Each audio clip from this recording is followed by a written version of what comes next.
Hello everyone, आप सभी का फिर से स्वागत है आपके अपने YouTube channel success study education में। आज की इस वीडियो में मैं क्लास 7 सुगम विज्ञान में चैप्टर 1 का पौधों में पोषण का सभी प्रश्न उत्तर बताने वाला हूं, तो आप इस वीडियो को अंत तक जरूर देखें। सबसे पहले मैं अति लघुतरीय प्रश्न का उत्तर बताने वाला हूं। तो इसमें देखिए, प्रश्न 1 में दिया है पोषण के दो प्रमुख प्रकार कौन कौन से हैं। तो इसका उत्तर होगा पोषण के दो प्रमुख प्रकार स्वपोषण और परपोषण होंगे। ठीक है, पहला का आंसर क्या होगा, स्वपोषण, और दूसरा परपोषण। ठीक, उसके बाद दूसरा क्वेश्चन है हरे पौधे में किस प्रकार का पोषण होता है। तो देखिए, हरे पौधे में स्वपोषण होता है, हरे पौधे में तीसरा क्वेश्चन देखिए, हरे पौधे में किस विधि द्वारा अपना भोजन स्वयं बनाते हैं। तो इसका आंसर होगा हरे पौधे में प्रकाश संश्लेषण द्वारा अपना भोजन स्वयं बनाते हैं। ठीक, उसके बाद प्रश्न संख्या 4, प्रकाश संश्लेषण की प्रक्रिया में कौन सी गैस मुक्त होती है। तो इसका आंसर हो जाएगा प्रकाश संश्लेषण की प्रक्रिया में ऑक्सीजन गैस मुक्त होती है।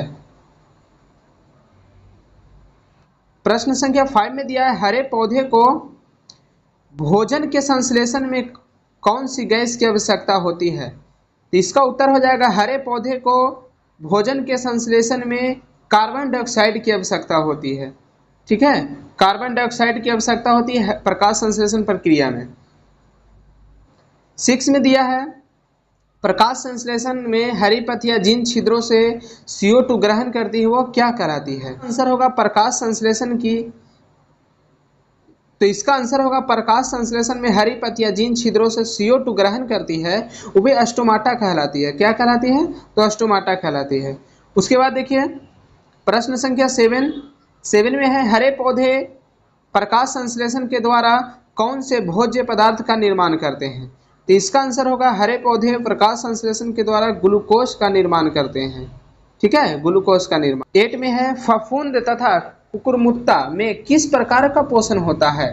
फफूंद तथा कुकुरमुत्ता में किस प्रकार का पोषण होता है। तो इसका आंसर हो जाएगा मृतजीवी पोषण में। क्या, ठीक। उसके बाद 9 नंबर क्वेश्चन में दिया है अमरबेल नामक पौधे में किस प्रकार का पोषण होता है।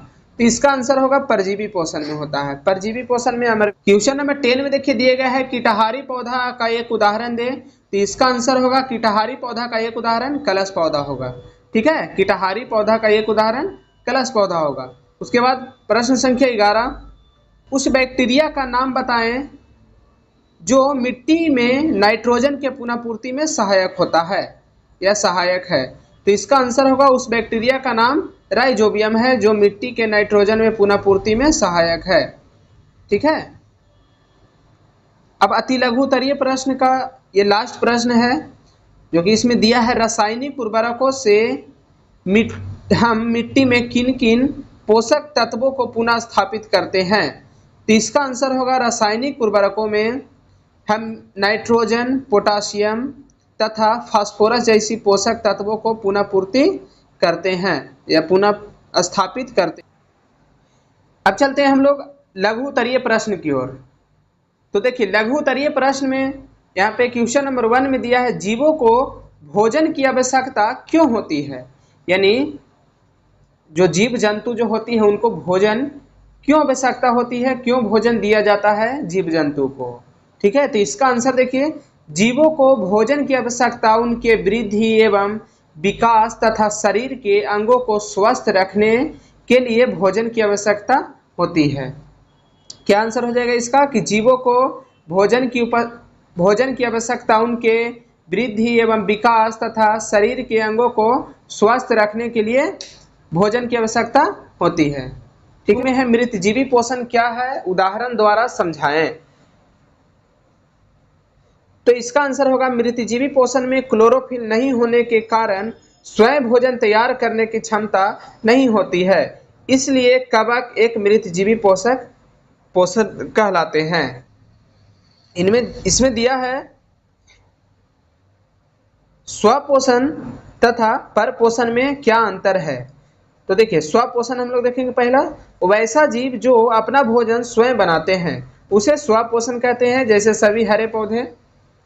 उसके बाद परपोषण, तो परपोषण में हो जाएगा वैसा जीव जो अपना भोजन स्वयं नहीं बनाते हैं बल्कि दूसरे जीवों पर निर्भर रहते हैं, जैसे सभी जंतु, कवक तथा कुछ पुष्पी पौधे भी होते हैं। ठीक है। क्वेश्चन नंबर 4 देखिए, मृतजीवी पोषण तथा परजीवी पोषण में अंतर स्पष्ट करें। तो मृतजीवी पोषण का आंसर देखिए, इस प्रकार के पोषण में क्लोरोफिल नहीं होने के कारण स्वयं भोजन तैयार करने की क्षमता नहीं होती है, जैसे फफूंद तथा कुकुरमुत्ता। ठीक है। उसके बाद हम लोग परजीवी का देखेंगे। अब देखिए परजीवी पोषण का, इस प्रकार के पोषण में जीव अन्य जीवित प्राणियों के शरीर से अपना भोजन प्राप्त करते हैं, जैसे अमरबेल। इसका उदाहरण क्या हो जाएगा? अमरबेल हो जाएगा। ठीक है। 5 में दिया है, एक चित्र द्वारा प्रकाश संश्लेषण की प्रक्रिया का सारांश दे, जो कि वर्णन की आवश्यकता नहीं है, मतलब कि वर्णन नहीं करने का है, सिर्फ एक चित्र द्वारा उसका एक सारांश देना है प्रकाश संश्लेषण प्रक्रिया का। ठीक है। जो कि ये इस चित्र के द्वारा हम लोग इसको दिखा सकते हैं कि प्रकाश संश्लेषण की प्रक्रिया किस प्रकार से होती है। प्रश्न संख्या 6 देखिए,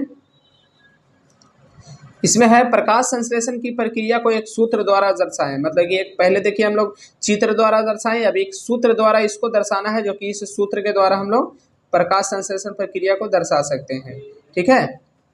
उसके बाद प्रश्न संख्या 7 देखिए, 7 में दिया है, प्राकृतिक विधि द्वारा मिट्टी में पोषक तत्व के पुनः पूर्ति का उल्लेख करें।